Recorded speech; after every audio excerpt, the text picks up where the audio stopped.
दीजिए, मजबूरी तौर पर कौन सी फसलों को नुकसान पहुंचा है? हम देखते हैं कि जनूबी पंजाब में इस वक्त कपास की फसलें तैयार खड़ी होती हैं, चारे की फसलें हैं, फिर चावल की फसलें हैं। कौन कौन सी फसलें आपके घर में आई हैं मुख्तलिफ अजला में? जी बिस्मिल्लाहिर्रहमानिर्रहीम। अल्लाहुम्मा सल्ली अला मुहम्मद व आले मोहम्मद। शुक्रिया असद आपका और आपके 92 चैनल का। असद ये तो एक बहुत बड़ा सानिया है। ये सैलाब जो है ये इतना बड़ा सानिया है कि आप ये देखें कि पलक झपकते ही हाँ जो हुकूमत तो 15 लाख लोग कह रही है, मैं कहता हूँ कि इससे भी ज़्यादा लोग जो है वो बेचारे बेघर हो गए। किसान, उनकी फसलें ख़त्म हो गई, उनके माल मवेशी बह गए, मर गए, उनके जो ट्रंक थे, जो उनकी चारपाइयाँ थीं, जो मतलब वो तो एक अजीब मंजर है। मैं आपको क्या बताऊं कि कितने कर्ब में हैं लोग। एक भूख और प्यास से जो है वो बिलबिला रहे हैं, और इतनी बड़ी तादाद में हमारी हुकूमतों के अंदर इतनी सख्त नहीं है कि वो इसको इस तरह से कंट्रोल कर पाएँ। आपने पूछा है कि इससे देखें फसलों का नुकसान जो है वो आप, क्योंकि हमने सीखा नहीं असद।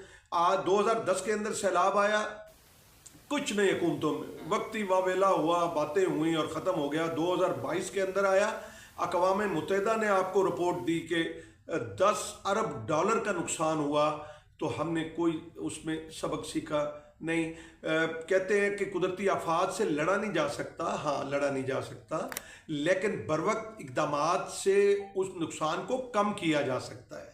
आज किसान का पहले कोई परेशान हाल नहीं था। क्या ऐसा नहीं हुआ जिसकी वजह से आप समझ रहे हैं कि ये तबाही हुई? क्या हो जाता 2022 के बाद? मैं असद आपसे पूछता हूं, क्या ऐसा हुआ कि जो मैं आपको बताऊं? बस पानी आया, बहा के ले गया, और अल्लाह ला खैर सल्ला। ये कहानी 2022 के अंदर भी ऐसे ही थी, और मुझे याद है कि बड़े दावे किए बिलावल साहब ने भी, और शायद यही हुकूमत थी निगरान की या इस तरह से, और जनाब हम बीज देंगे, हम फलां करेंगे, हम फलां करेंगे। देखें इस वक्त किसान आपका जो रीढ़ की हड्डी कहते हैं, 76 सालों से हम सुनते आ रहे हैं, लेकिन उसके ऊपर ऐसी ज़रबे मार मार के असद खान उसको उसको यानी पिछले सीजन में तो ज़िबा किया, जो गंदम के अंदर उसको मारा। देखें 2022 के अंदर किसान अपने पाँव पे खुद खड़ा हुआ। अब ये कहते हैं कि देखें रेस्क्यू है, रिलीफ है और रिहेबिलिटेशन है, ये तीन जो है वो दर्जे। अब क्या है कि रेस्क्यू, अब हुकूमत ये देखे कि वो कहती है कि हमने 500 कैंप लगाया, क्या वो जो 15 लाख लोग बेघर हुए हैं वो 500 कैंपों में आएंगे?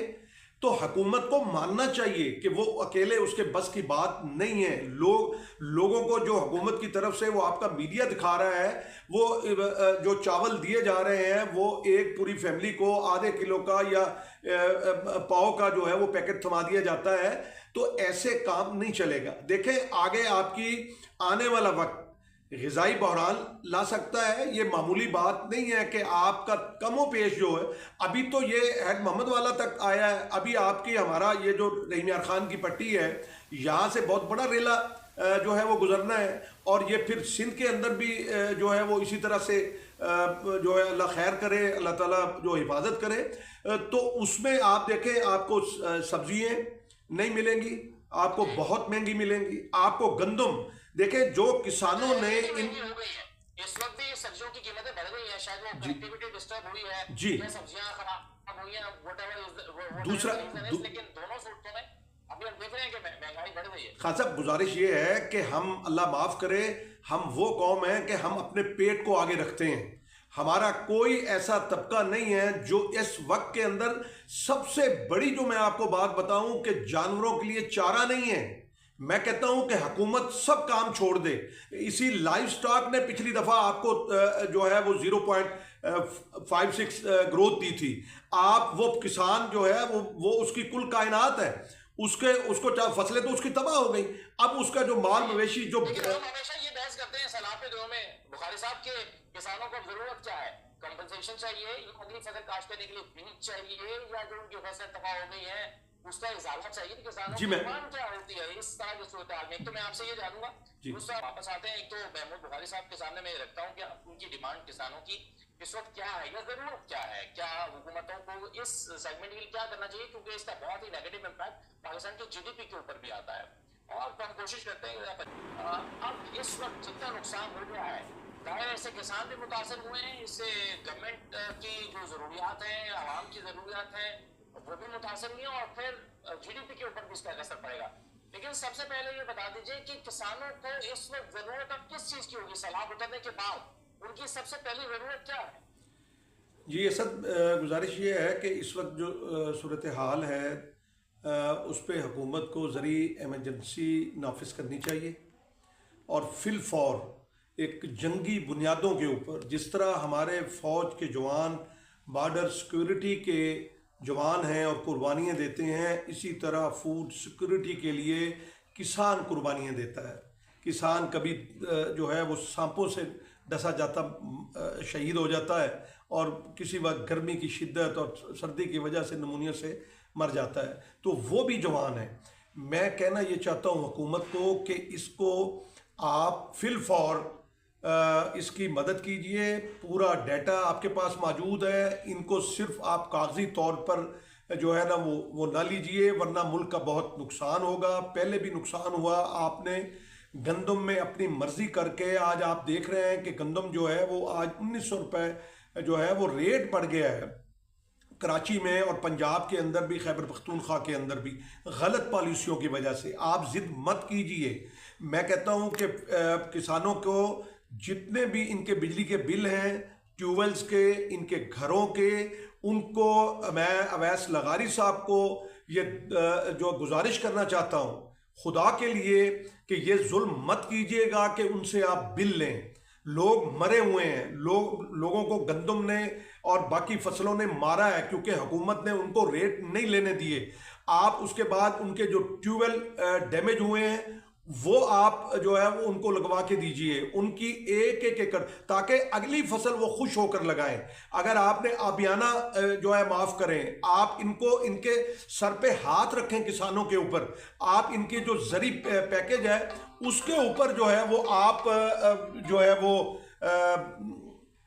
वो माफ करें। आप जो जरी इनकम टैक्स है वो, अच्छा उनमें जो इस तरह की स्कीमें हैं, मिसाल ट्रैक्टर 20,000 का इला, कोई जरूरत नहीं है ट्रैक्टर्स की, कोई किसान कार्ड की जरूरत नहीं। आप तमाम पैसे, बल्कि मैं कहता हूं कि मेरे वो एमपीए एमएनए कहां हैं जो करोड़ों रुपए अपने इलेक्शनों पे खर्च करते हैं असद खान, आज वो नजर नहीं आ रहे हैं उस तरह से। आज वो वहां जाके बैठे उन लोगों, खुदा की कसम वो हालात देखे नहीं जा रहे इस गर्मी के अंदर और इस खुले आसमान के नीचे।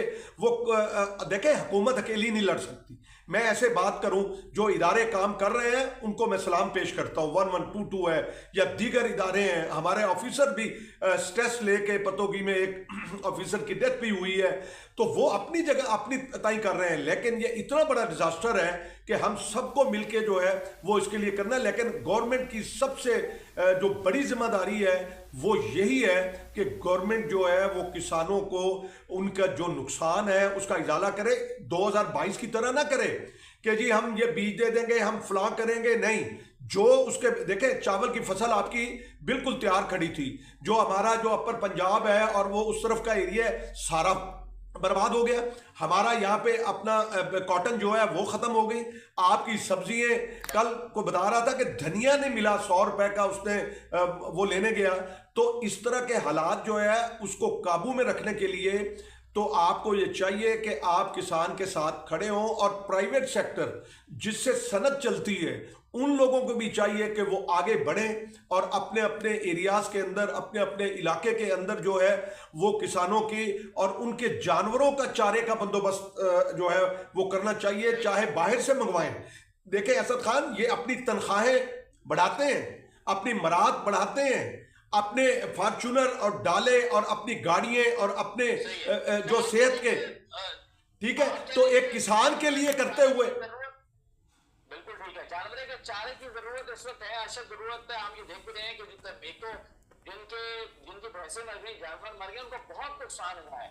शायद बहुत सारे लोगों के लिए नाकाबिले तलाफी नुकसान है। जिसकी 10 भैंसें मर गई, उसकी जो जमा पूंजी सारी चली हुई थी, उसने अपने इस माल में इन्वेस्ट करके रखी हुई थी।